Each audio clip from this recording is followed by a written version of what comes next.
بسم الله الرحمن الرحيم الحمد لله رب العالمين والصلاة والسلام على أشرف الأنبياء والمرسلين نبينا وقدوتنا محمد عليه أفضل السلام وأزكى التسليم. اللهم علمنا بما ينفعنا وانفعنا بما علمتنا وزيدنا علما يا رب العالمين. Assalamu alaikum wa rahmatullahi wa barakatuh, everybody. Welcome Saturday morning to beginning classical Arabic. Inshallah, we're going to try to finish this lesson today on feminine nouns. So let's get right to it. The first exercise that we have is we have two columns. The first column on the right has a simple jumla ismiya with a mubtada and a khabar. The khabar is going to be some sort of description of the mubtada. We have here Muhammadun talibun. Muhammad is a student. Hamidun tabibun. Hamid is a doctor, and so on and so forth. What we're going to do is we're going to see how those descriptive terms can be turned into a feminine form with simply adding ta marbuta. So all of the nouns that happen in the khabar, in the right column, are going to be the same nouns that you use as the khabar in the left column, except you're going to be adding ta marbuta to the end in order to match the gender of the mubtada. Right? We have the example here: Muhammadun talibun, Aminatu talibatun. Right? And make sure to pronounce the dhammatan on the end. Okay, away we go. So first, Sister Masarrat, could you please do number 2?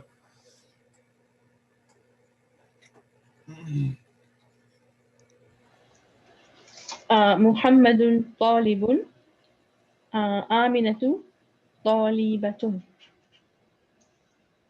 Very good. Excellent. And we know what that means. So, but okay, just for practice, could you please translate that for us?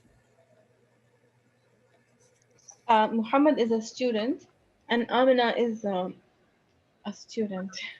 Very good. Exactly. And we run into an issue that we said about translation last time. In English, some nouns have a masculine and feminine form, like waiter, waitress, actor, actress, but many don't. So like student, for example, we don't have a studentess or something like that. However, in Arabic, this is exactly what's going on, and it's going on for almost all nouns. So that's, if you're looking for a way to translate in your head and think about it, this is the way to think about it. Next up, Muhammad Mu'tasim, number 2.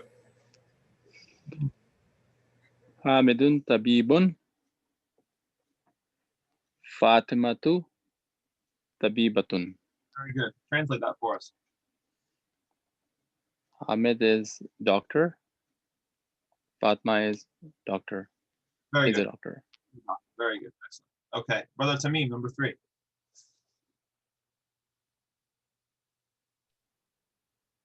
هو مسلم هي مسلمة. And translate. He is a Muslim and she is a Muslim. Fantastic. Muhammad Tariq, number 4.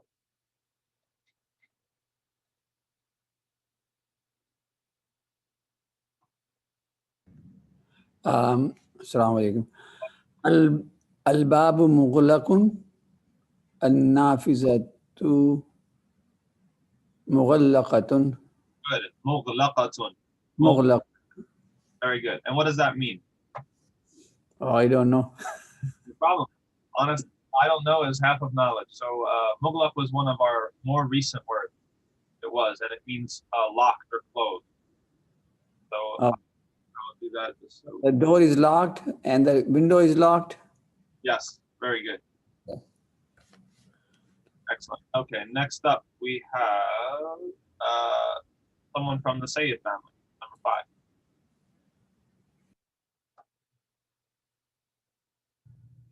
You want to? Okay, I'll try. Al-Mindilu wasikhun.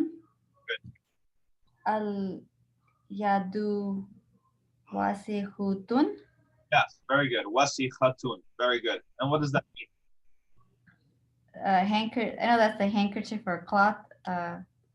Dirty, and then I don't know what the next one. Hand. Oh, what is it? Hand. Hand? Maybe hand? Yes. And the hand is dirty. Dirty, yeah. Dirty. Well, you know, those of us with children, this is a very useful sentence. Al-yad wasikha. Al-yad wasikhatun. Like that, your hand is dirty, you need to wash it. Okay. Brother Muslim, number 6. الشاي هارون, I guess. هارون, شاي هارون. القهوة هارة. Very good. And what does that mean? Tea is hot, coffee is hot. The tea is hot, the coffee is hot. Probably the most important example we have today. Very good. Okay, where are we at? Go down the list here. Someone from the Shahada family, number 7.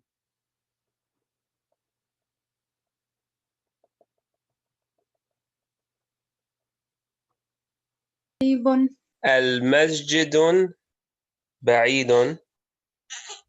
المدرسة بعيدة. Yes, ba'idatun, exactly. Yep. And translate that for us. What does that mean? The masjid is far, the school is far. Exactly. Ba'idun, al-madrasatu ba'idatun.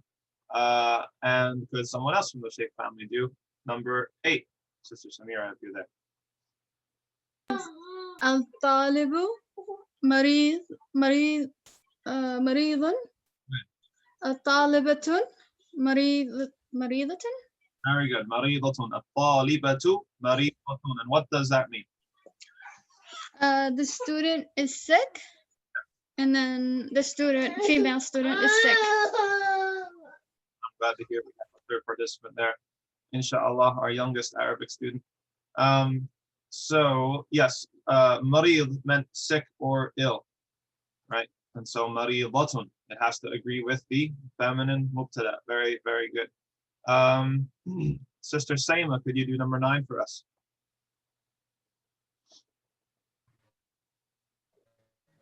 Yes, sir. Yes, sir, ma'am. Please scroll down. Scroll down page little bit. I can see. Okay, okay. الحصان سريع. The horse is fast. And السيارة سريعة. The car is fast. Excellent. Sari'atun, in order to match the gender of the subject. And sari', as we said, means fast. Good.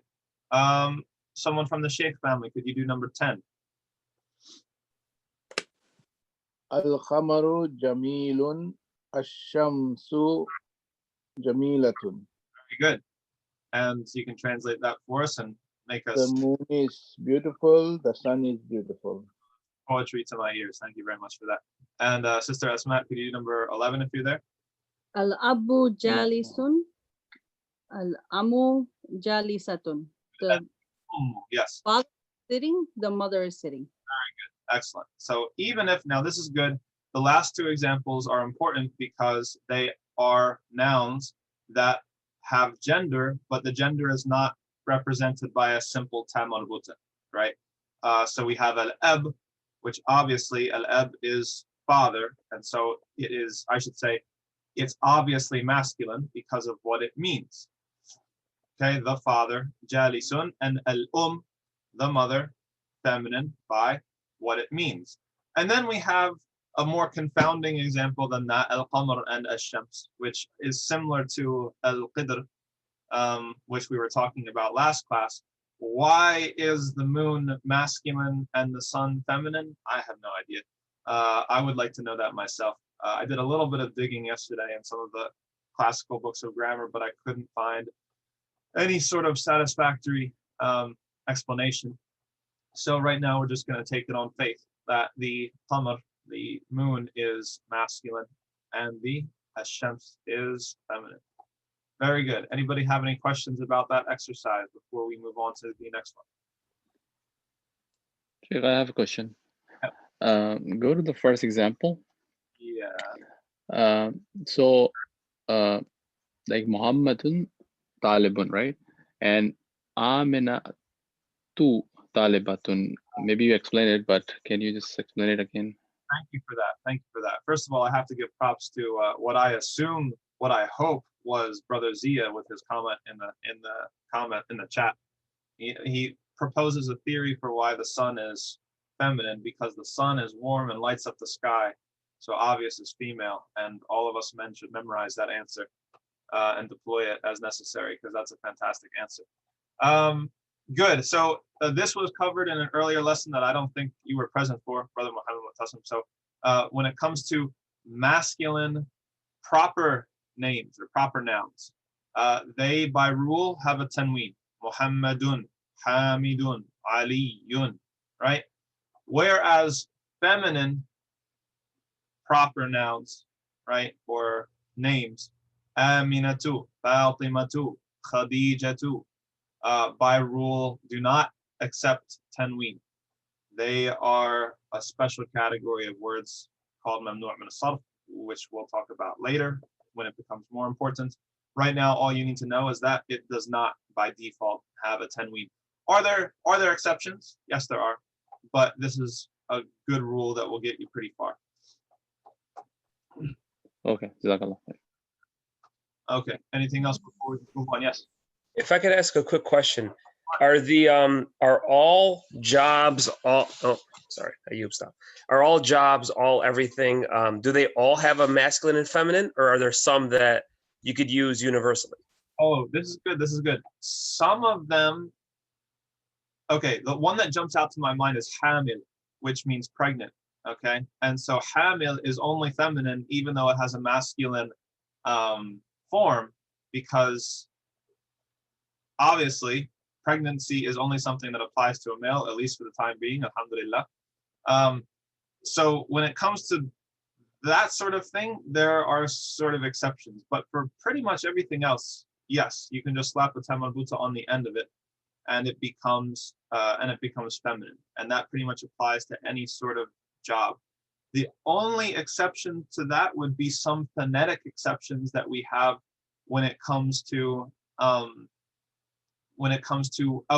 So this is a concept that you guys haven't learned yet, that we will learn soon enough. The concept of a wazn is like a phonetic pattern. So in Arabic, you learn certain phonetic patterns and you place words on that pattern. Actually, we saw a little bit of that with the ism fa'il. If you take any sort of three-letter root and you put it on the wazn, the pattern of fa'il, you get talib, and you get jalis, and you get, right, all these sorts of things. So the wazn, the phonetic pattern, is very, very important in Arabic. And there are certain phonetic patterns that have rules, such as they don't take tam marbuta, or they're gendered in a different way. So for example, ahmar, right, red, which isn't a job like what you said, but the feminine would be hamra, okay, because of the particular phonetic pattern that it's on. But we'll get to that later. For now, pretty much yes. Pretty much yes, you can take any job or sort of wasf, any sort of description, and slap a tam marbuta on the end of it. And it is, excuse me, and it is feminine. Question, what about a load-bearing animal? Is it a different word? No, it is the same word. So that would be part of what would help us identify the context. If I say that an animal is pregnant versus I'm saying that an animal is carrying a load, right? So that sort of thing would help us identify context. So it would be different depending on what you're meaning. Even Zawj. Yes. So even Zawj, in the Quran, Allah uses Zawj and not Zawja for Hawa, for Eve, right? In Surah Al-Baqarah and in other surahs, I'm forgetting the ayah off the top of my head right now, but Allah doesn't use the feminine form. He uses technically the masculine form, Zawj, because the context already tells you that he's talking about Adam's wife, which is obviously Eve. So it's redundant, and Arabic abhors redundancy and seeks to eliminate it. So if something is clear from the context, then a lot of times you can get rid of the certain markers and things like that. Somebody else had a question? Yes. So, I mean, maybe you have explained it before. So the word before ta marbuta always would have fatah, or Yes. can? Good question. And the answer is yes, as far as I know. I racked my brain very hard and I could not think of a single exception that did not have a fatha, a penultimate fatha before the ta marbuta. So thank you for bringing that up again. That's a good question. Okay, good. Yes, it is hamil and not, yes, correct. Okay, so the next exercise is to correct. We're now going to correct these exercises. They're writing incorrect words and sentences. You're going to have to use your knowledge of what we've learned, gendered nouns, in order to correct the mistakes. So everything has been, oh, Brother Sa'ir, you haven't done anything yet. Number 1, read the sentence as is, identify the mistake, and then read the sentence as it should be. Inshallah. أحقيبة من هذا.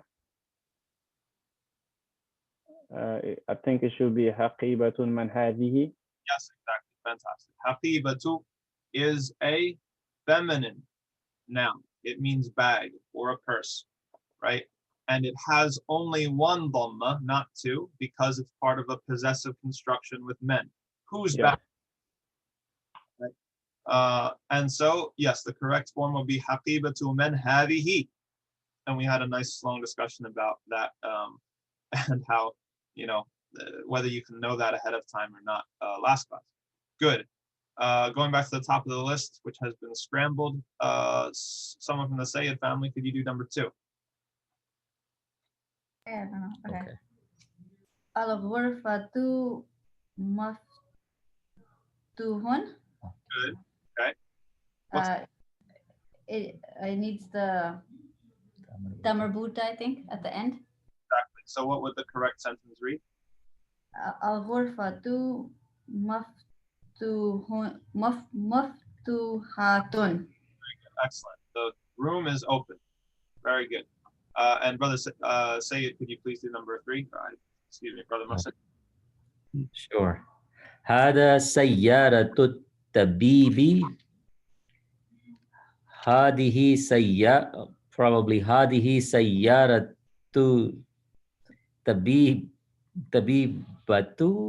طبيبة or no, or just tabibi.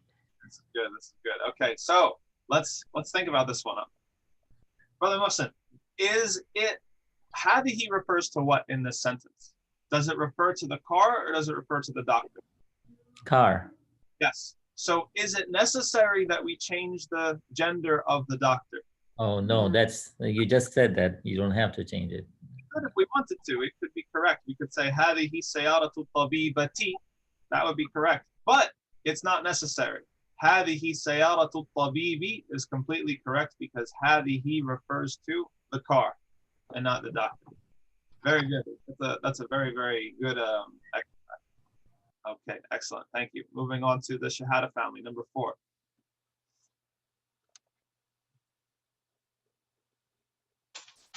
هذه مفتاح السيارة.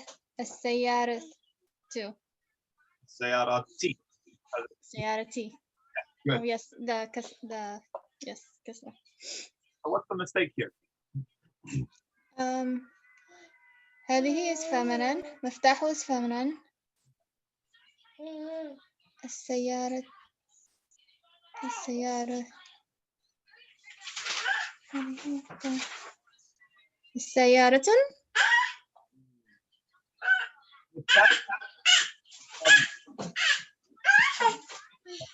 Part of a possessive construction, which would make have to have a kasra, so the kasra is fine.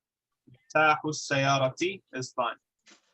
But I would question your second statement, which was that miftah is feminine. Is miftah feminine or masculine? Tom? I thought it was, I don't know. What is it? The mistake, and the mistake is that miftah is masculine. So our mistake. So it would have to be hada. So now go ahead and read the correct version. هذا مفتاح السيارة.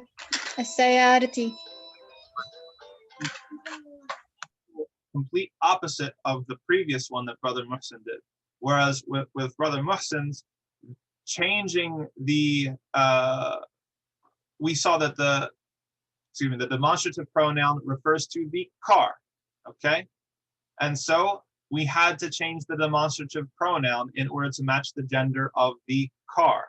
Whereas who owns the car, it doesn't matter whether a male doctor or a female doctor owns the car.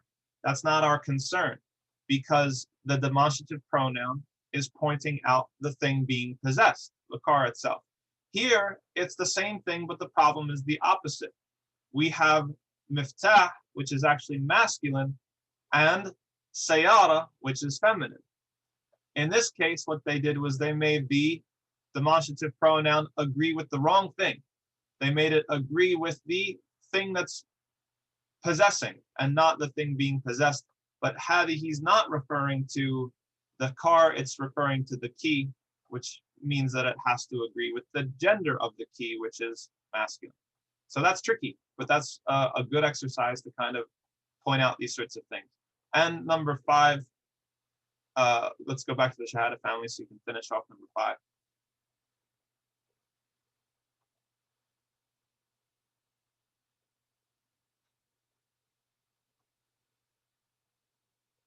I'm sorry. So sayyara would be correct if we just say sayyara rather than sayyarati? Oh, that's a good question. Thank you for saying that. There is no sayyar, right? So no.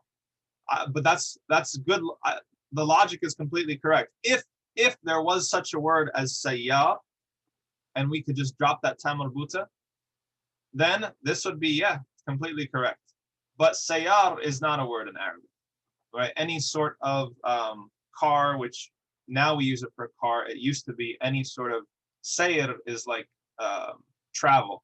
So any sort of vehicle. Vehicle is like a more literal translation. Any sort of vehicle, it has a tam marbuta attached to it, sayyara, which is different. Good. Thank you for bringing this up. Which is different than, say, an occupation or a description such as tabib or jalis or maftuh, which we can just slap a tam marbuta and manipulate the gender like that. This is good. So some nouns, okay, if we look at, there's adjectives, right? Descriptions like maftuh, open. This type of word, we can slap the tam marbuta on the end and play with it. Either it's masculine or feminine. We can, change it to what we need. Or some certain occupations or descriptions like jalisun, waqifun, talibun, tabibun. We can add a tam marbuta and manipulate it and change the gender how we want.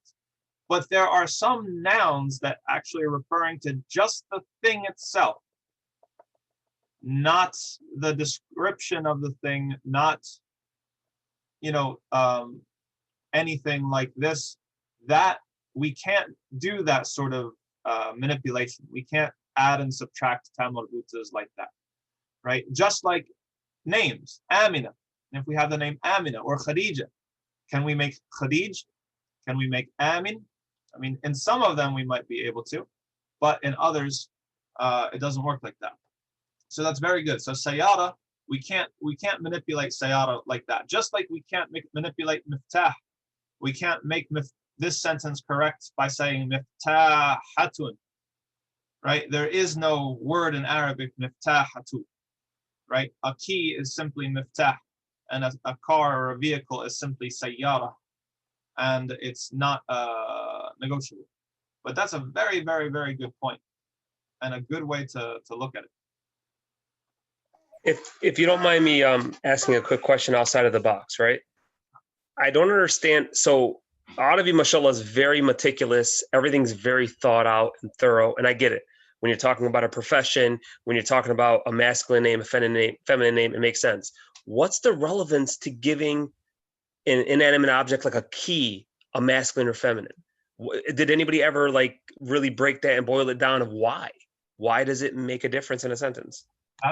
That's my homework and your homework. I haven't found, like I said, I tried to look in Sharh ibn Aqil's explanation of Alfi ibn Malik yesterday to try to find an answer to that question. I didn't find it, but Alfi ibn Malik is one text among many classical grammatical texts, and so I would be interested. I might be looking in the wrong place. I might be better off looking in a book of Sarf, which is about morphology instead.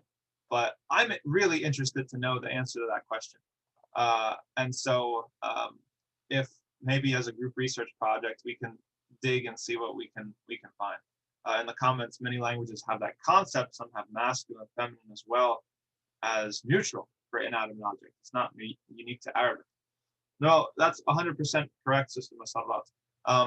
But the brother's question is specifically trying to identify the criteria upon which objects were sorted into masculine and feminine. Is there a method to the madness, so to speak? Which is an interesting question.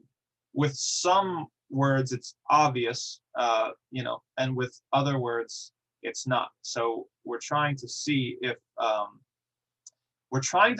this is qiyasi or sima'i. We're trying to see if this is something that there was reason behind it and this reason can be ascertained, or whether this is something that just goes back to habits and patterns of usage and it's more of a historical thing, and maybe so much time has passed that we don't even know and we can't figure it out. So that is an interesting question to ask, and I would be satisfied if we found an answer someday, inshallah.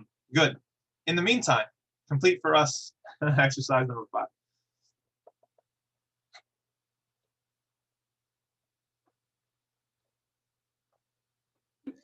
أين البقرة؟ هي في الشارع.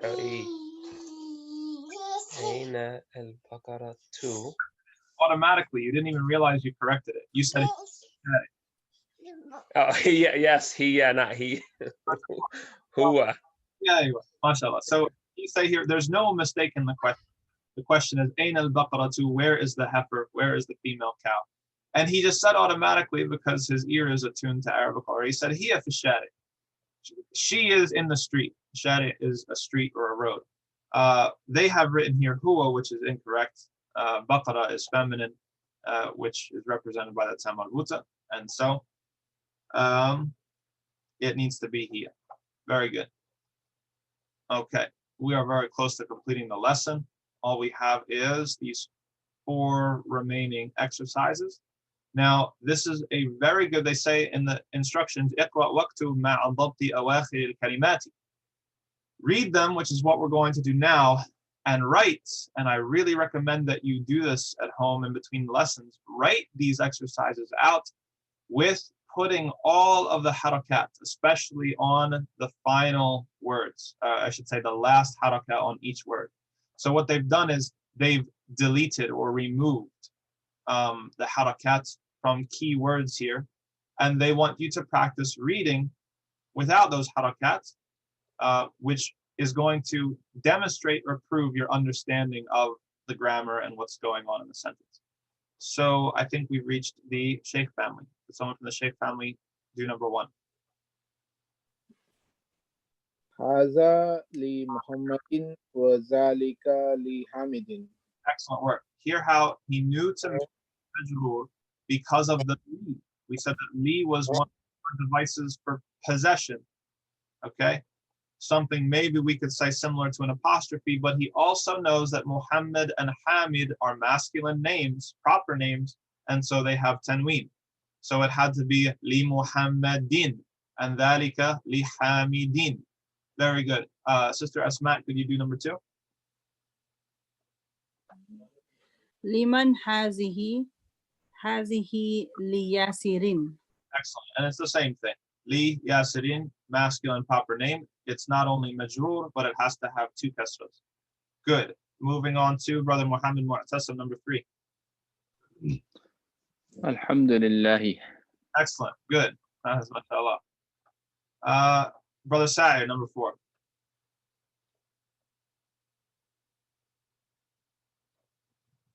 Brother Sa'ir always gets the hard ones. Subhanallah. لله المشرق والمغرب. MashaAllah. That's not correct. You have Al-Baqarah yet either, because it's in Surah Al-Baqarah. It sounded like something from the Quran. So okay, who can help him out? Let's open up the lifeline. Who can help him out? According to what he had said, Lillahi al-mashriqi wal-maghribi, then that leaves the sentence with everything majroor, which is not possible. Okay. لله المشرق والمغرب. Yeah. There's your help right there.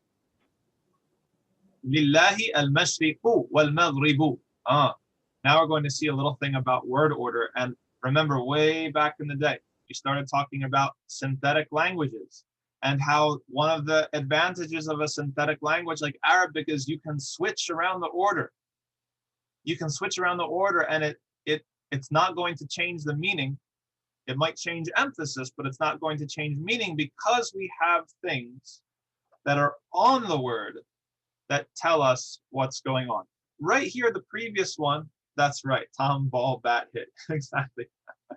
So we have alhamdu lillahi.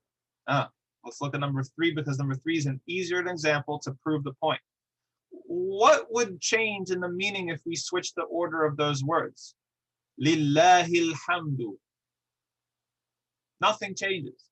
The meaning doesn't change. It gives a slightly different emphasis. We emphasize to Allah belongs all praise, right?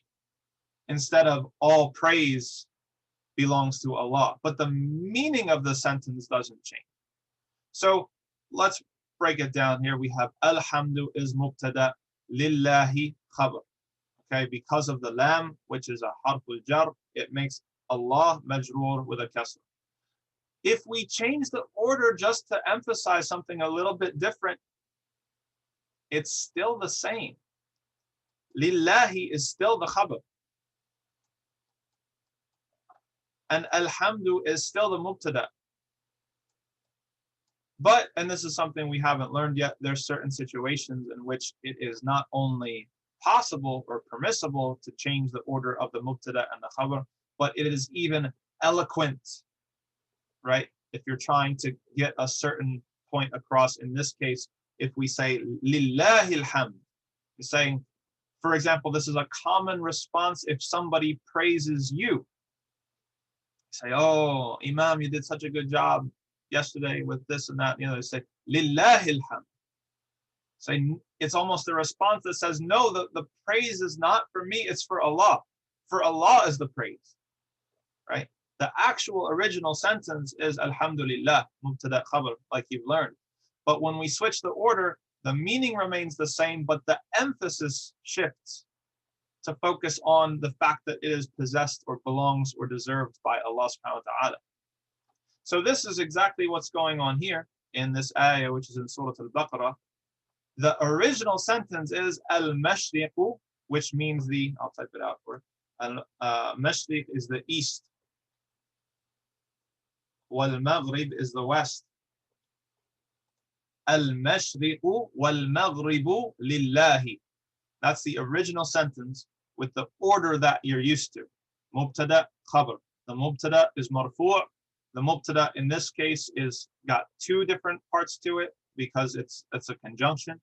Al-mashriqu wal-maghribu, and the khabar is lillahi. But Allah wants to emphasize not the east and the west, but He wants to emphasize His control and possession over the east and west, which is why in this ayah He puts first lillahi al-mashriqu wal-maghribu. Is that clear and does that make sense too? To everybody? Literally translated is the place of rising and the place of setting. Yes, 100%. We haven't gotten into, just like Sister Masarrat, just like we explained that fa'il, ism fa'il is a wazn, it's a pattern. You can take a 3-letter root and put it on that pattern and make a certain type of word. There's another wazn, a different pattern for making places, right? Mashriq, Maghrib, Masjid, all these sorts of things, and we will learn that inshallah. But yes, you are right. It is the form or the wazn, the phonetic pattern that communicates the place that something happens. Shahada Family says, are khabar and mubtada switched often, or is that an exception? It is switched often for purposes of rhetoric and eloquence, but there are rules to it. There are rules to when you can and can't put the mubtada after the khabar. And we will go over those rules, inshallah. But right now, I think it would be getting a little bit ahead of ourselves. There are even certain times when you have to put the mubtada after the khabar. But again, we'll get into that. Yes, exactly. If you learn anything about Arabic, you really have to pay attention to the harakat. Good. Sheikh Family means east and west is Allah. Yes. Yes. The east and west belong to Allah, or are Allah's, or Allah's possession. Excellent. Any other questions? We have simply here a collection of the vocab words for this lesson. A brief rundown if anybody missed it. I think they should be on your vocab sheet. Al-mikwatu is an iron. Ad-darrajatu is a bicycle. Al-mil'aqatu is a spoon. Al-qidru is a pot or a pan. Al-baqaru is a heifer, a female cow. Al-fallahu is a farmer. Al-anfu is a nose. Al-famu is mouth. Al-udhunu are your ears, or technically one ear. Al-yad is your hand. Al-rijlu is your leg, and that's actually where the term for man comes from. Al-rajulu and al-rijlu, because the man is supposed to walk and go out in the world and, secure provision and things like that. So it's a little interesting linguistic connection there. Ash-shayu, tea. Al-ummu, mother. Al-thallajatu, literally the icer. Thalj is ice, but the refrigerator. Al-qahwatu, coffee. Sari'un, this is an adjective, which is fast or quick. An-nafidatu, window. And jiddan, which is our first adverb, which means very or really. So we say sari'un jiddan, very fast. And we will get more, and we'll learn why. The general rule is that adverbs are in the case of mansub with a fatha, or 2 fathas in this case, but we'll learn that later. This is called hal. Adverbs are kind of fun in Arabic. They're easier than they are in English. Good. Anybody have any questions? That concludes the lesson. Walillahil hamdu. Anybody have any questions before we dismiss?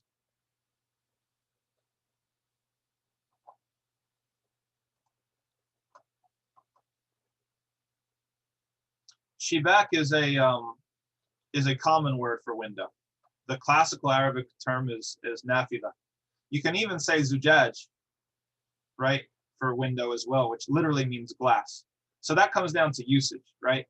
Just like we might say, hey, can you Xerox me a copy of that, right? Xerox is actually a brand name, but it's become, through usage, it's become a verb, right? So shibak, I would need to go into the root to find what's the root of the word, but it's come to mean window, just like zujaj. You go into different parts of the Arab world and they don't say shibak, they say zujaj, which literally means glass. But by glass, they're talking about the window. So that's good. I'll look into shibak. We'll see what we can find. Yes. Very good. Yeah. And all of these, like none of these are necessarily their usages change, but they're actually classical Arabic words. But how we use those words might change. Just like sayyara. You find sayyara in the Quran, but it doesn't mean an automobile. It means a different type of vehicle, like a riding animal. But now it means an automobile. Right? So usage, even if the words are classical, the usage of those words can morph and change over time. All right, fantastic work, everybody. Thank you for your participation and your effort, and I will see you next time, inshallah. Assalamu alaikum wa rahmatullah.